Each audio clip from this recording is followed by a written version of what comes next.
Hello, welcome to the Wasting Time podcast. We have been away for ages. It's good to be back. How's it going, Nick? I'm good, mate. Yeah. How long has it been? It does feel like It's a been a while, while. to be fair. Yeah, this is the biggest gap we've had for a long time, I think, because the last episode was what was the last episode? It was grade 2, and I recorded that with Jack and Sid maybe 2 weeks before the Social Distortion tour. So that feels like a very long time ago now. Right. Well, there you go. Yeah, I guess, we've had our fill of each other, though, in between that time. We Not have. in the podcast world, but yeah. I just had enough of you, mate. Yeah, understandable. There's Understandable. only so much I can take. But no, it's a good... I guess we should talk about that then in terms of Definitely. our time in Hamburg with Social D and Lovebreakers and Grade 2. All new friends of ours, I guess. Yeah. Well, with the exception of some more so than Lovebreakers, others. who we've known for a while. yeah, good weekend. Very good weekend. Yeah, it was amazing. So yeah, as Nick says, him and I and my wife made it out to the Hamburg show of the Social Distortion tour, which was at Hamburg Arena, which was an amazing later than experience. expected. A missed flight and a standby flight to Bremen. Yeah, we had quite the eventful trip out there. Because I guess we left it a little late going to the airport, missed our flight. Oh yeah, you had to say that, didn't you? Yeah, I said we. I said we. I could have pointed fingers. And then we managed to get on the standby flight, not knowing if we were allowed on the flight to Bremen alternatively, and we made it on. We made it out there, but yeah, that was looking a little hairy for a minute there. Yeah, big up to the German rail system. Yeah, very efficient. That got us from Bremen to Hamburg in an hour and a bit. Yeah, but we got there, and yeah, it was a good night. It was good to see, one of these arena shows behind the scenes as well. Yeah, I guess definitely. you'd already experienced some of that, but I'd never experienced that at that scale. Yeah, no, it's been great, and it's been obviously amazing to see the Lovebreakers in that environment and how well they did and everything. But it's good to spend more time with Grade 2 and also get to know Social Distortion. That was pretty surreal. I guess we were quite lucky as well in the sense that they had to call off a couple of shows after Hamburg, didn't That's they? Because right, Mike yeah. Ness lost his voice. So, I mean, we might have got all the way to Hamburg, and the same decision might have been made. Oh God, yeah, we were very close to that. I mean, it does feel like that was a big show to cancel. Hamburg was a big venue, and there was loads of people. There was an awesome crowd. Yeah, exactly. Yeah, I think they would have been reluctant to pull that one. They would have done everything they could. And to be fair, he sounded fucking mental. Yeah, he did. You couldn't really tell he was losing his voice. He managed. He did. Yeah. But, I wonder if we could get him on this show one day.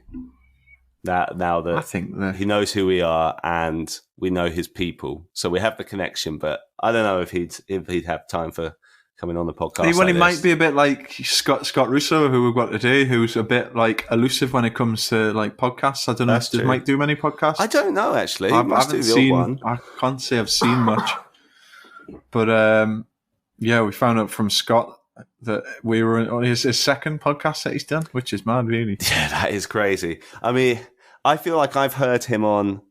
He's definitely done the Shane Told, the Silverstein guys podcast, lead singer syndrome. He's definitely done that. I think he's done Mike Herrera's as well. Maybe I've definitely heard him on something else, but yeah, not many. So it was cool. We got him. So I guess we're jumping around a little bit. So we might as well talk about that now. Talk about today's guest. Scott Russo of Unwritten Law, which was an exciting one for us, because we've both been listening to Unwritten Law for a long time, I think. Yeah, and he was a hard man to pin down as well. So it was good to actually get it going. It was touch and go for a while. Yeah, but very, very cool guy. Oh, he's awesome. Yeah, interesting. The whole UK thing and them never really being a big thing over here. Yeah, it's crazy.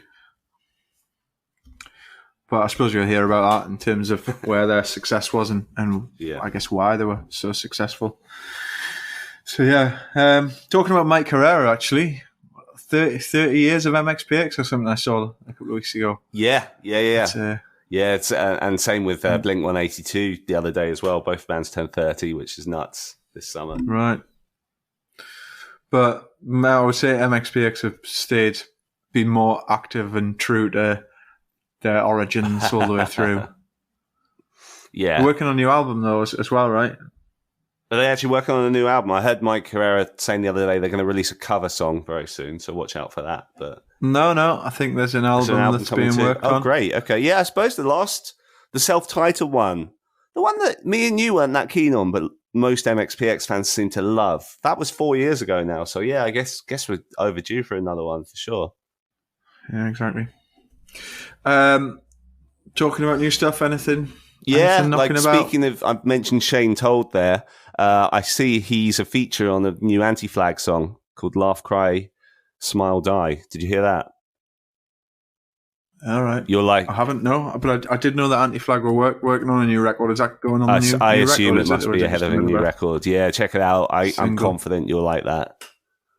Yeah, it's very much in the direction Anti-Flag's been going with since they've been on MDDN, really, the last few years. I was just going to say, I heard Cartel's new track the other day, track 17. Called 17. Yeah, I fucking really like that. Oh, do you? Yeah. But I was a big Cartel guy back in the day, whereas you were never really too bothered, were you? Not really. I never loved that Chroma album as much as everyone did. I mean, I liked it. I thought it was a decent album. I love, the lead single, Honesty or Honestly or whatever it's called. I still love that song. I think it's great. But for me, they've never really touched that song. Like, they've got that and nothing else has been as good, including everything they've done since and including this new one. Well, I'm not sure what is that. Is that just a one-off? I don't know if there's an album follow. Yeah, I haven't heard anything. I haven't heard any plans. But yeah, I think that's it for new stuff, really, for me. Cool. Any shows on the radar? I need to try and get to... I should really make the effort to try and get to this last show next week. Oh, he's playing the Clooney, isn't he? It's just finding the time to fit it in. Like, really small venue in Newcastle. Yeah, he said he's going to do just a bit of a showcase of like his whole career. Yeah, you should definitely try and get to that. It would be, yeah, man, yeah, like such a legend playing such a small venue. Like, I think it's a bit of a once in a lifetime kind of opportunity. Is he not playing down my way? Let me look at his tour dates. A few of them are sold out, but Clooney's still got tickets, so definitely going to try and he's playing London on August 20th, but I'm away at Darren's stag do for that. Lafayette, I don't know that venue. Oh, King's Cross. Maybe another small intimate one. To be fair, if it wasn't Darren's stag do, he'd probably exactly. That's what he should be doing for his stag do. Dear oh dear. But yeah, you should try and make it. Anyway, yeah, should we get on with the show? Because I fucking loved this one. I think you did too. So yeah, man, let's do it. I think let's not waste any more time. No pun intended. Nice one. This is Scott Russo. All right, cool. Well, fellas, here we are. We're doing a podcast. Yeah, thanks so much for being here, man. Thanks for having me. I'm so sorry it took me 10 days and a couple 2-day follow-ups, but it's only my second podcast, dog. So you guys are second in. Wow. Okay. Privilege. Absolutely. I'm the privileged one, man. So what's up? You're in Tijuana, right? Well, yeah. I know that because you kindly showed me the view from your balcony, which looks beautiful this morning. Yeah, it is really. I'm not gonna lie, it's ridiculous. You've been there for a while, though. I seem to remember an interview where you were talking about moving there and kind of fell on your feet with your situation. What was the deal with kind of ending up in Tijuana? Yeah, well, I'm born in San Diego, and basically, like, how would I put it? Like, San Diego and Tijuana are sister cities, so the only thing that separates them is a wall. Yeah. And a lot of people live in San Diego and work in Mexico, and a lot of people live in Mexico and work in the States. And born and raised in San Diego. I've been here, coming here my whole life. My stepmother was from Tijuana as well. She's no longer with us, but it's a very much rooted in people from San Diego's culture to be part of Mexico. Especially, you guys get to drink when you're 18. In the States, we drink when we're 21. So in San Diego, when you turn 18, you mob across the border with all your friends, and everyone gets fucked up, and it's kind of a thing. And basically, I was on tour about 5 years ago with The Offspring. And there's this band called Los Kung Fu Monkeys opening up, and they're from Tijuana. There's us, Offspring, Strung Outs, Los Kung Fu Monkeys. I think Lit might have been on it or some shit. I don't know. And the Los Kung Fu Monkeys are like, hey man, we're huge fans. We got this place. I got one of the guitar player, Fedek, has this place in Playa Tijuana on the beach. If ever you want it, come take it. And I'm like, yeah, sick. And so one time I took him up after that tour on the offer. I'm like, yo, man, I want to come down to TJ and stay at the beach house. He's like, cool, I'm on tour, but my dad will pick you up at the border, drive you to the house, and turn on my apartment. I'm like, sick.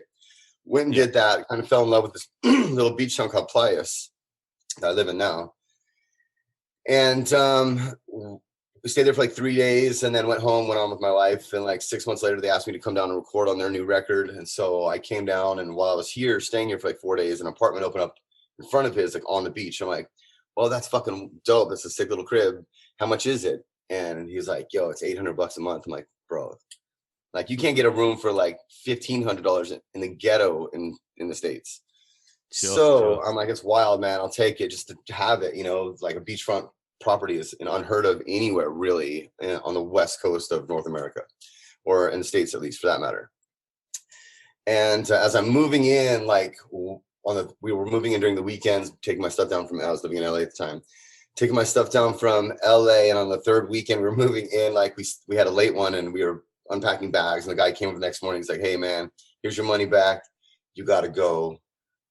You're too loud. We're just worried you're going to be too loud. I'm like, yeah, you're probably right. And as while I was moving into this place, directly next door, I kept looking at this place I'm living in now. I'm like, this place is way doper. It has a palapa, which is like a big hut for like barbecues and shit. And it has a jacuzzi and barbecues and its own beach access and a gym and all these great amenities and whatever. And so I come over here, like I was really fucking pissed at this guy because I just moved all my shit across the border. And that's really a feat in itself. It's like to get your shit across the border because you have to pay taxes and weird shit. But we did some gangster shit. It was wild. And got it down here and started moving it all in. Mind you, have to take the U-Haul back, and so you don't have any more big trucks or anything. Guy gave me money. I was really pissed. Walked next door. I'm like, hey, do you guys got anything for rent? And it's like, where are you coming from? Like LA. Like just made up some shit. I'm coming from next door. And he's like, no, we don't have any 1 or 2 bedrooms, but we've got a penthouse. I'm like, I want to see that. And literally walked me in this front door, and I walked in and I looked at the view of the ocean, and it's 3 floors, and I'm like, I'll take it. He's like, well, there's 2 more floors. You want to see them? Like, yeah, we can see them, but I'm going to take it. Anyways, literally like gave him the money the dude just gave me. Here, don't show it to anyone else. I'll cross and get some more money, whatever, fuck ever. Words with words. Literally like went next door, and like to not freak the dude out because they're side by side, like took all my shit out of a house in my friend's trucks and went around the block and came around this way. Like we were moving in and moved my shit in. Yeah. Now I've been here for 4 years, and I guess that's my Mexico story. Whatever. Nice, man. So in fact, I was going to say before, I'm jumping ahead a little bit, but like, it feels weird because like we're like at the start of the call, we're all like, oh, it's good to meet you, man. And all of that. But you've met both of us before. It was, do you remember when you and Chris Lewis came over? I think the deal was that you came over for some guy's wedding to London, and then you had like a day off, so you played like an acoustic set in. Yeah. My daughter came. Yeah, I fully remember that. Yeah. We met your daughter as well. Yeah. But yeah, it was a very fun night, and I think we definitely all put a few beers away. Got messy towards the end, but that's familiar. Yeah. So that was the time that we did meet you in person. I do remember like a flash of later that evening of Chris and I like laying on the concrete. It's like literally like in front of our, and we're like, we were like the fucking, like the hotel was right there. We could make it. He's like, I'm not going anywhere. And he's laying on the concrete. I'm like, well, fuck it. I'm gonna lay down too. So they lay down and laugh about how we're in London and we're on the ground. that's how that night ended for us. It was a really cool gig, really like a tiny little basement acoustic gig. Seeing you guys in that format was it was very cool. Yeah, I guess I remember when Kaylin was there, I like started playing the song, and this is the same night. I literally started crying when I'm playing like the song because I hadn't seen her. She was like living in London at the time. It was a really good, really lovely moment. Yeah, that was a nice surprise. But good to see you guys again. I missed y'all. Yeah. Obviously, we want to kind of talk about the hum and how that came about, and impending release. But I guess what we usually do these things is a bit of a walk through kind of your career. I appreciate it's been a fucking long one, so when we haven't got probably all night, but kind of wanted to just kind of touch on a few kind of key moments throughout your career before we get into the bit of the latest release that's coming on Friday. Sure. And I guess right back to the start, going back to your real young years. At what point did you kind of realize that music was going to kind of shape your career and your life? And I guess what helped shape that, and what were your influences kind of that steered you into that life, I guess? Into music, yeah. Well, you know what? Quite honestly, is I'm a skateboarding fan. Skateboarding's always been like my first love.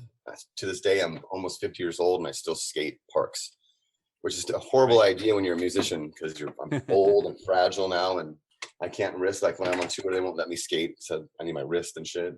But I was a skateboarder, and I got into this band when I was 14 with a guy named Matt Hensley, who was a pro skater for H Street. He's now he plays accordion and Flogging Molly, so he was like a best pro skater ever, street skater. He basically invented it. And then he became a rock star, which is pretty fucking ideal. What's up, guys? And what happened was all I cared about was skateboarding, straight up. And I knew how to play piano. My mom put me in piano very early. And this is when I think Operation Ivy had just come out. He's like, yo, you got to hear this band. And I'm really into quite honestly, like English culture. So like two-tone ska and all this kind of shit, and traditional reggae. But so Vespa is like, I was a little fucking two-tone skinhead when I was like 14 and stuff. I have a P277 downstairs. I ride around fucking Tijuana. It's pretty wild. And I was really into this culture, and he was into punk rock, and an Operation Ivy come out, and he's like, yo man, we should start a band. I'm like, yeah, sounds sick. Started a band called the Spy Kids. Because he was Matt Hensley, I was 14. We got these massive gigs. We opened up for the Selector at the Santa Monica Civic Center, which holds like fucking 2.5, 3K. Mm-hmm. I think we played with Bad Manners and did all this shit. And I just kind of got my chops for playing music in front of people, and then also writing music. And so from that band, it broke up inevitably, and when skateboarding was still the core of my heart, or whatever. And I was living in this abandoned house. Now is not the time to play, Jet. Ready? You got a feline friend? Yeah, they're my boys, Flotsam and Jetsam. But one of them plays fetch, and so he won't leave me alone. He'll bring me bottle caps. It's like he's gonna be the whole time. But I do love him. So anyway, how it happened is I was living in this abandoned house in Poway, and I was about 17 or 18 years old. So Spy Kids had broken up when I was about 15. Wasn't really thinking about music or doing anything of that nature. And still skateboarding full steam ahead. And I was living in this abandoned house, like 4 other skaters. And at this time now, I was sponsored by H Street and Airwalk and Gullwing and shit. And kind of getting ready to go. H Street, the owner of H Street, ended up dying in a car accident. It was wild, and the team broke up. Plan B was started a little bit. If you know anything about skateboarding, it's kind of a little trip through that. And I was working at a skate shop in Mission Beach, living in an abandoned house in Poway, and the team manager for Zorlak at Hamels, where I worked in Pacific Beach, is like, yo man, we'll turn you pro just because we like you and whatever. I'm like, yeah, that's all I care about my whole life. I want my own model. Yeah. Got me with the designer, started designing my skateboard. Boom, Zorlak goes out of business, and I'm like, skateboarding progresses so fast, and I'm like partying and stuff like that. So I wasn't good enough to like really get back into an amateur circuit or anything like that. So I passed my peak. So I'm living in this house, still skateboarding every day. It's all I care about. In Poway, and Unwritten Law had come over, and they're like a cover band, and they don't have a singer. And they came. I'd have these massive parties at my house, and it was wild. Like the doors were fucking nailed shut. Inevitably, this is the Blue Room, what we dubbed the Blue Room. And I'll tell you, I guess, that story too. And so the cops would come, and they have to come to the window, and people have to exit out of the window and shit like that. It was wild. But this house had electricity and running water, so it was sick. And so they played a party one time, and I sang Fugazi's Waiting Room, and Wade, the drummer's like, hey man, we need a singer for our band. You want to join? And this is before punk rock had happened, and there was no like, hey, I'm going to be a fucking rock star, or punk's going to be massive. It was like, this is what was kind of cool in our hood at the time. And I'm just thinking to myself, yeah, I'll sing for your band. They'll be like, basically free drugs and girls. Sounds awesome. We can do this. And I did, and they had written the music for like 6 songs. Like, hey, here's 6 of our own original songs. Write some lyrics. And I'm like, cool. Took me a week, wrote 6 songs. Like, here, I got them. We started playing them, and people like really dug it. And again, this is like, I think we had Bad Religion this time. There wasn't, NoFX might have started. There was no Offspring. There was no Pennywise. It was just like Bad Religion was it. That was the sound that we were hearing from LA, and it was like, fuck, it was really like something special. There's something different, something special. It was melodic, but it was fast, and it was aggressive, but it was also intelligent. And it really fucking struck a chord for me. And that's kind of what took me out of my whole ska mod phase, was Bad Religion.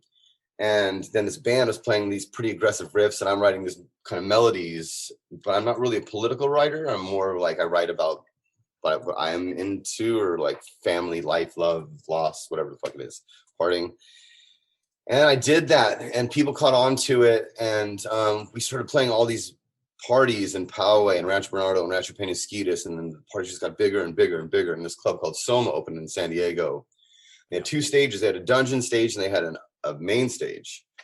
And they're like, yo, if you can get 100 people downstairs to say they're here to see you, you can play that upstairs, the big stage. We're like, yeah. So we fucking get on a show downstairs, and we blow it out, like sell it out. It's like 300 capacity, and they're all, there to see us. And it was wild. It was really awesome. And you could just feel something happening, I guess, in punk rock and music in Southern California with action sports, and that kind of whole thing was just like, we didn't know it now, but looking back, that's what was going on. It was about ready to fucking happen.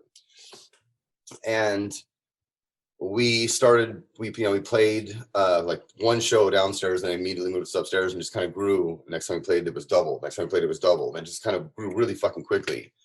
Yeah. So now I'm 18. I'm playing these venues that holds probably like 1,800 people. We're selling out. We're selling fucking. We had made this 6-song demo, and it was like literally on a demo tape, and we fucking sold like 3,000 of them. Something like ridiculous in those days. At shows too. And then it's like I was just telling a story yesterday. Is I remember when selling out was like a thing, and I was thinking to myself now, I was like, fucking 50, like, what the fuck was I thinking?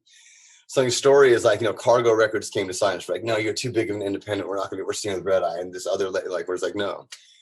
And then inevitably, I forget what our first major label was, came down. They were turning down offers. And then this is before Green Day too. So we got a big offer from somebody, and I was like, yeah, that's the right amount. I signed my name. We signed our name, and the rest is kind of history. I think that was the moment. Sorry, longest story ever. That was the moment I was like, good, there's something like, if I can feed myself and play music, that sounds awesome. And I guess from there, there was really no other choice. To be honest, like, this is my truth, is there was no other choice for me. Like, once I played music, and then I could make money from it, and people were singing it and like sharing it, and like it was on mixtapes and fucking all this wild shit, and compilations started happening and all this stuff, and inevitably started playing shows. And it was just if you're familiar with the geographical layout of like Southern California, it's like you play San Diego, LA, and San Diego, LA, and Las Vegas, and San Diego, LA, Las Vegas, Arizona, and there's like this little kind of fucking square triangle you would do runs. And we kind of just closed out this market and had ourselves like a little market, and we were touring. And then all of a sudden the Taylor Steele surf videos came out, and they just exploded the punk scene into the action sports, and like interjected the 2 things together. boom, and then Warped Tour happened. And so it was like these massive surf movies that are still like legendary today. Focus, Momentum, all those videos. Kind of fueled the fire, and these two things converging at one time, action sports and punk rock, just fucking popped right in front of our face, and we happened to be there. And that's when I was like, yeah, this is it for me. This is an A, and B, and this is all I can do. I'm fucking literally no other life skills except for skateboarding. You all know how that's gonna go. And yeah, I started taking it seriously, I think, at that point. And then that's when I started playing guitar and writing songs for Unwritten Law. At first I was just writing the lyrics and melodies, and you know, they're coming up with these, you know, 3 and 4 chord progressions, and it kind of wasn't it. And so I'm like, hey, teach me how to play guitar. I can play piano. That should be pretty easy. And my guitar player at the time, Rob, I'm going to play guitar with 2 fingers, 2 bar chords, you know.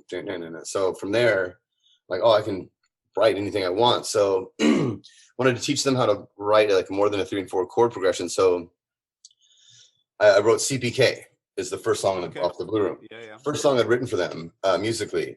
And basically what I did is I was just trying to show them, like, you know, it make a bed that's broader for a melody, more than 3 and 4 chords, you know? And so there was this charter hospital commercial, which is like for a rehab for the United States.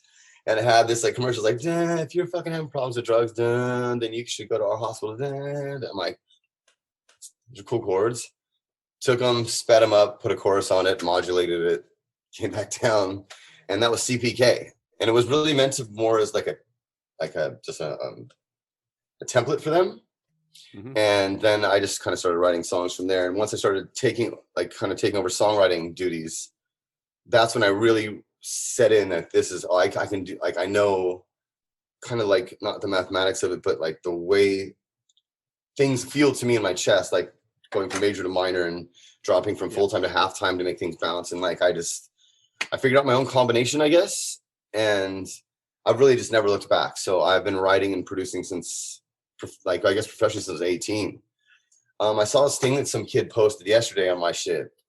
And it was like, yo, Blur, 1993, The Hum, he had both records out, 2022. I'm like, I wrote it back. I'm like, wow, dang, that's 30 years. He's like, dude, fucking whatever, all those things. I'm like, that's wild. So like, yeah, it's been a long time and a lot of curating like different sounds and styles and being a fan and fucking of all these other kind of musics now. I mean, I rarely listen to punk rock, if at all. Now. And so it's like, yeah, it's been a long fucking trip. I'm not gonna lie. Yeah. I don't know. I guess, I mean, you talked about, you know, Bad Religion being a big influence, but you went on pretty early in your career to go on and work with Greg Graffin, right? And he produced Oz Factor. Yeah, he produced Oz Factor, and like, I'm sorry. I was going to say that must have been pretty mad to like have that so early on in your career. Yeah, it's fully like they were literally my religion. So when we got signed to Epic, I think it was, I want to say that was definitely what Oz Factor came out on. Like, who do you want to produce the record? I'm like, yeah, Greg Graffin. He'd never produced any other records outside of Bad Religion either. So I believe to this day, we still might be the only band that he's produced outside of Bad Religion. Wow. I think. I can't be held accountable for that statement, but I think that's what Wade told me. Wade needs a nap sometimes. So,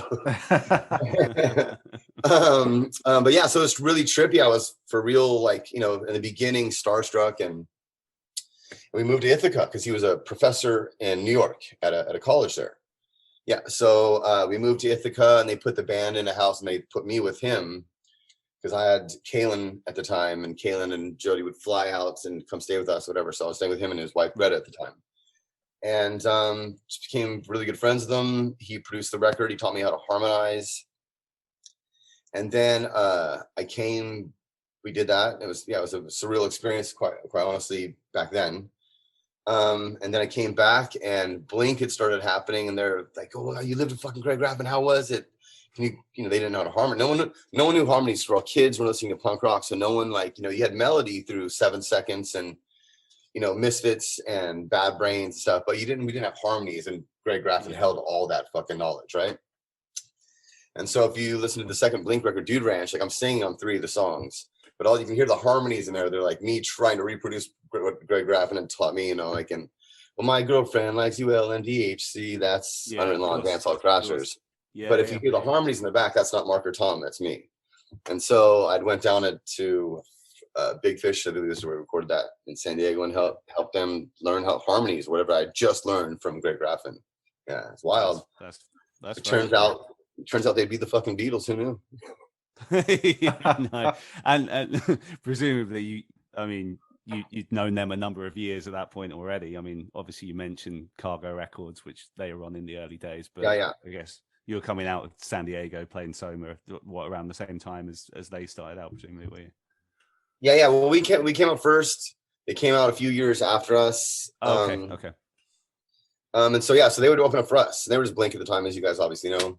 Yeah. But they were making this sound, which was like Tom held these like arpeggiated riffs, and then Mark would move underneath them, which I found Tom told me he got it from a band called Tilt Wheel.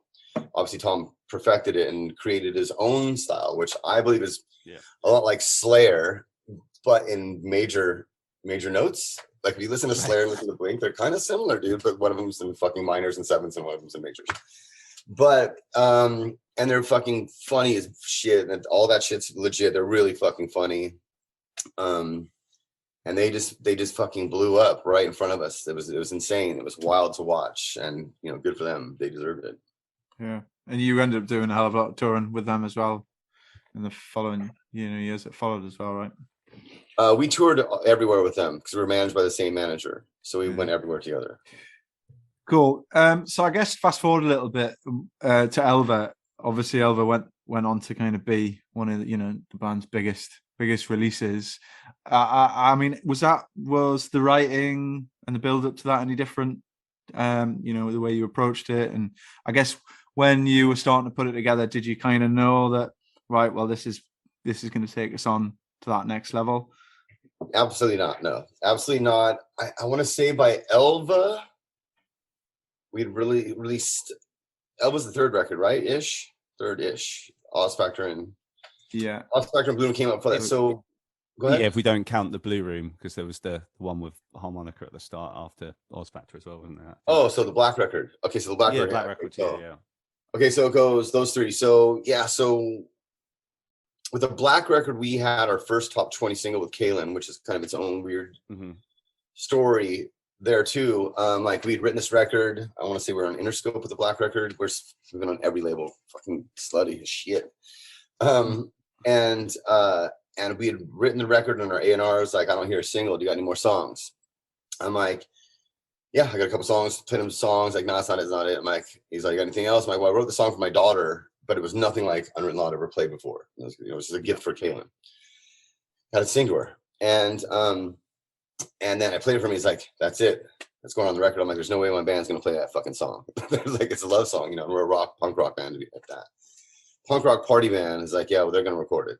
Recorded it, ended up doing very well for us. That kind of gave me the taste of like some kind of success-ish.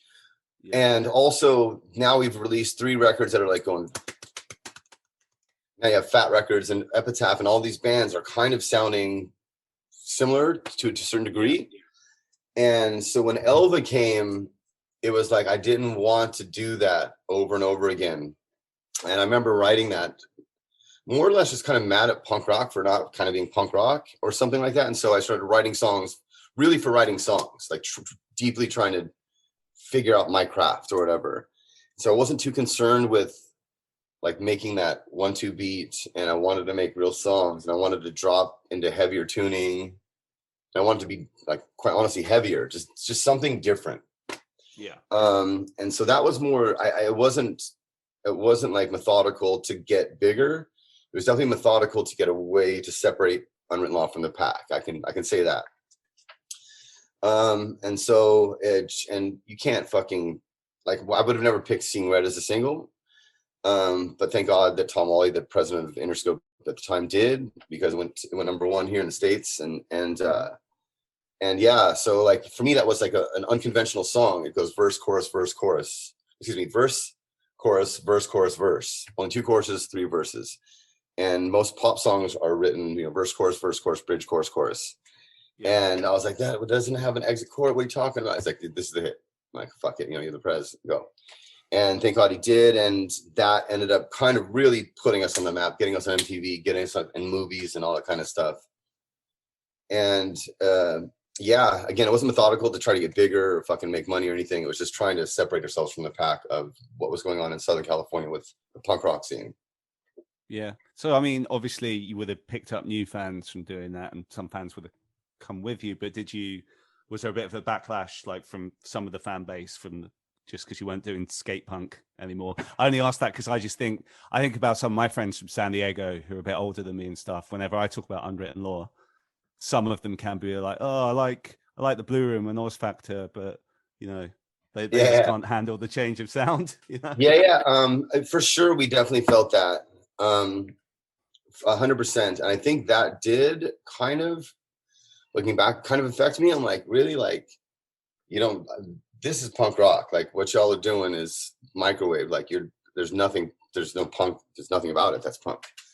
And so it did hurt me personally, but it didn't slow me down, I guess. For some, kind of perpetuated my kind of like, fuck you, really. Like, I'm not selling out. I'm just fucking trying to do something, anything that's outside the box, which to me is punk rock. And for the next record, Here's the Morning, went even deeper, dropped to D, and fucking started making helmet style riffs with melodies over them, and doing weird shit like that. And so yes, we caught some backlash. Yes, it affected me personally and mentally, but yes, it just perpetuated basically my punk rock spirit. And it's like, fuck you, I'm really gonna make music for myself, and this is not about you or this genre of music. This isn't for you, this is for me. And so basically for my kids. Like, when I write songs, I gotta tell you, man, and it's whether it's with this band or with my side projects or with something I'm producing, like when I fuck with something, my first and initial like fucking kind of inspiration to doing it is to impress, or to like not embarrass my children, to impress my kids. Like, if they're stoked, the daddy's like fucking, if they're stoked on some daddy shit, then I know it's fly. And they'll be honest with me. I'm like, a lot of people will just tell you what you want to hear. Oh, that's fucking great. Or it's this. And they'll be like, oh, it's kind of, whack, tell me. So when I create songs, it's more or less to get an approval from them. And then I know it's going to be at least soulful and not bullshit, something like that. It's hard to put in words. No, it's cool though, because like, you could have just spent the last 30 years just writing songs in that style, like skate punk, like some bands have done. Not to talk down on them, but like, no, of course, you crafted yourself as a songwriter, and I think your best stuff came from after you made that change. Personally, thank you. Yeah, it was the only logical decision, instead of and I'm very thankful for where I came from the punk rock scene and everything. And I know that's my roots, and that's fucking beautiful. That's great. And I always have that. But I think with any, like, if you're talking about a real artist, I'm not saying I'm fucking goddamn Picasso or anything like that. But if you're talking about really real artists, it's like they grow and they learn and they fucking take the more life experiences and more influences and either consciously or subconsciously and add it to their whatever it is. If painting, you're a painter, music, if you're a musician, and so on and so forth. And so for me, it's I feel like every record I do, which is like one every fucking 7 years or something like that, with Unwritten Law at least. It's more like, I have to prove myself again. Really, I have to do this shit again, and then I have to go in and, okay, well, this is what's going on now. This is what I want to hear. This is what I'm into. And kind of blend the things together or make up whatever concoction I do in my head, and then try to record it. Most things are written either via MIDI or fucking on acoustic guitar. Then I translate it into Unwritten Law, and then I can take that very same chord progression or whatever, and I can make it into another band here in Mexico called Funeral, and I can make it into this, or I can make it in this. So I do a bit of production now too. So it's like I can kind of manipulate song progressions and all that kind of shit into whatever format of music it needs to fit into. And so for the hum, if we're inevitably going to get into that, it was like another moment where, like, okay, you want to write a record, you want to do this, and I was like, okay, fuck, well, God, it's gonna be a lot of work, and it was. It's like 4.5 years. 4.5 years we worked on the Hum. Oh wow. Really? Okay. Yeah, and so with a goddamn world pandemic in the middle of it. Well, Yeah. That doesn't help. That's it. That was interesting. So at this time, we're like, and we started writing and recording it, and then the pandemic hit, and then there was only two of us out in the studio with one engineer / producer, and masked up. That was wild, and so we tracked most of that record. Just it was Chris and I and Joe Marlette in San Diego, but 4.5, almost 5 years from initially starting writing to finishing mixing the record. We've been working on that record, and the same kind of thing. It's like, fuck, man, if I'm going to release something, I got to make sure my kids aren't embarrassed. So every song is methodical, and the sequence is methodical. And like, this record is very personal to me. I've heard it's more mature. It's a concept record. When you hear it, like we have changing moons, waxing moon. It has an intro and it just drives and drives and drives, and then literally for me, I felt like, okay, you need to give these motherfuckers a break.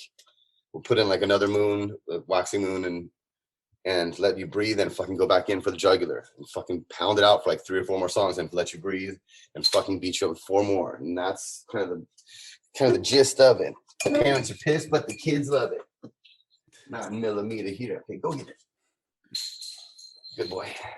Sorry about that. He'll keep clinking that thing until fucking I do something. And also, so the record, I mean, at the time of recording, it's out in a few days, right? But by the time this is out, it is out. So listeners, go and check it out if you haven't already. I hope if you're listening to this, you certainly would have listened to it. Well, what have you got much planned around the release? Like, have you got many shows booked, anything like that? So we're just doing we're not doing anything. We're being super selective about exactly how we roll this out. Like, we don't want to sit there on our phones like, hey, our new record's coming out. Like, I fucking hate that. I fucking hate these things, man. And all that stuff, and like, hey, don't forget tomorrow at noon, like all that shit, fuck that. And so for me, even podcasts and all that kind of stuff, like I've had to take you guys 10, 15 tries to get me on the podcast. I don't imagine. And for me, it's like, I don't know. I don't want to say anything. I don't like, what do I have to fucking say? Like, what the fuck was I just talking about? Shows and tours around the release. Yeah, so around the release, so what we're doing is we're setting it up like with like videos, and like today we're literally, it might be out right this second. I just got the final version like 20 minutes before we had this conversation.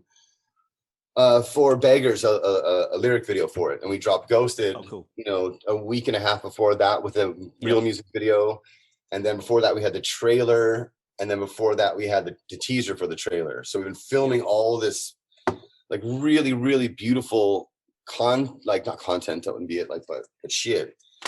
So we want, and we do, Chris and I believe this is a monumental record for us at the very least. And so getting to shows and stuff, we're only taking like a festival here. We have on the books right now, I think we have like 3 festivals and a handful of private events, but we want to wait for the right tour if we're going to go out, and we kind of want this thing to get out in the world. We just want to give birth to it, and then let it kind of fucking marinate with people as an album, because this isn't just like 1 or 2 fucking hopefully good songs. Like, it's a record. You're going to put it on, and when it's done, I'll send it to you right now.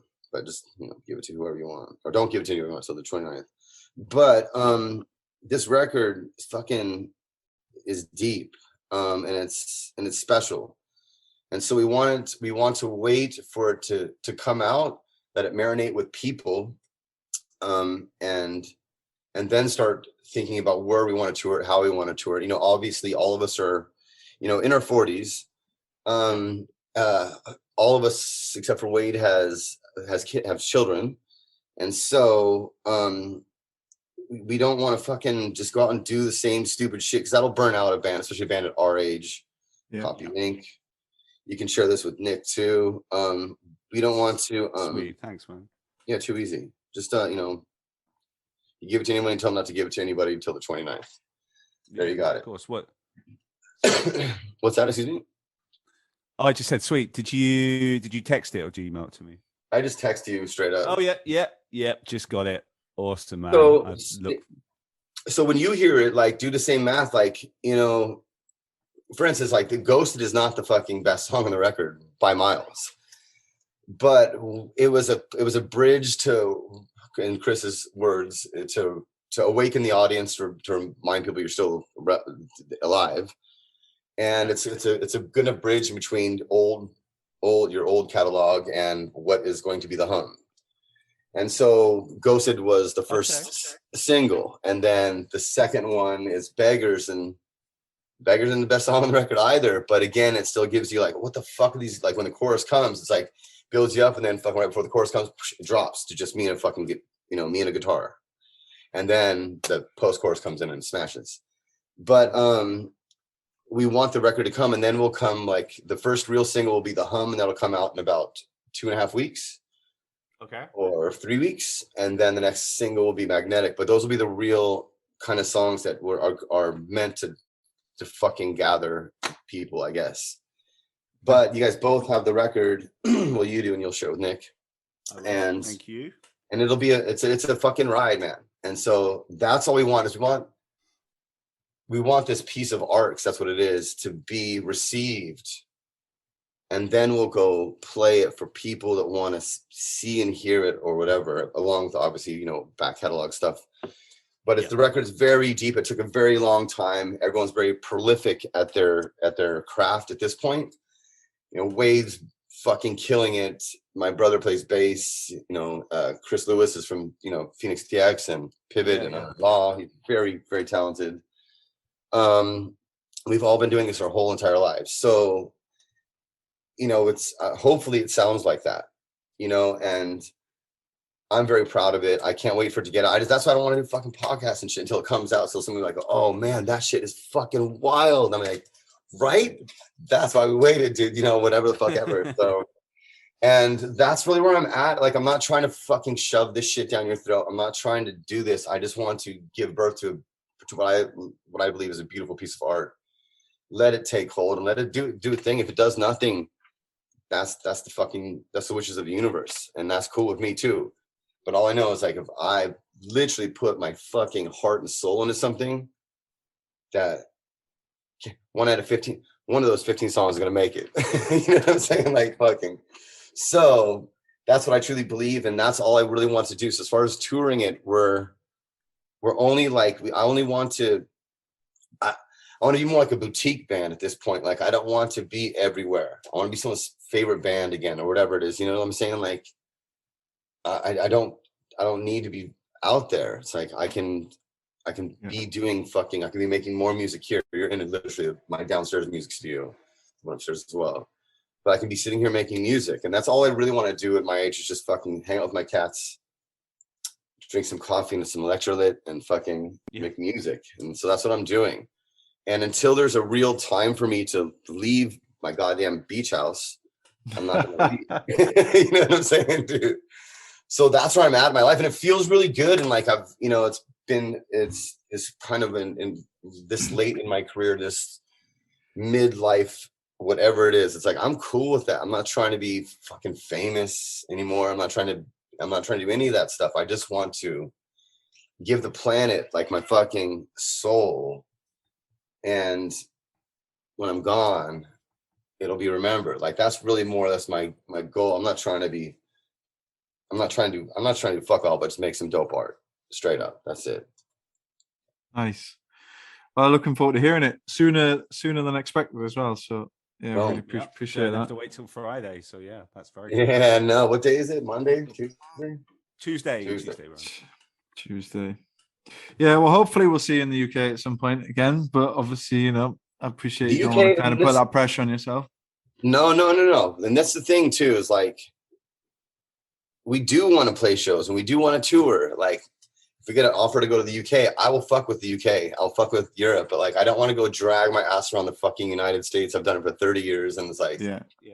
The coastlines are really lovely, and there's a cool city in Texas. There's a cool city here and there, but it's like it's a long fucking lot of places I don't want to necessarily wake up. I'm not gonna lie. So it's like we call it vacation touring, and so I'm like, Chris, I'll play anywhere. That's dope, and like and that's really where all of us are at. So until that's something that's really truly magical. That last Offspring tour was magical. It was like 4 great bands, great venues, only great cities, and it was like a total of like 8 shows or something like that. That's my shit. Not jumping in a tour bus and traveling for 2 months away from my cats and Mexico and all that. Well, you've put in your time doing that before, so indeed, yeah. To do it now.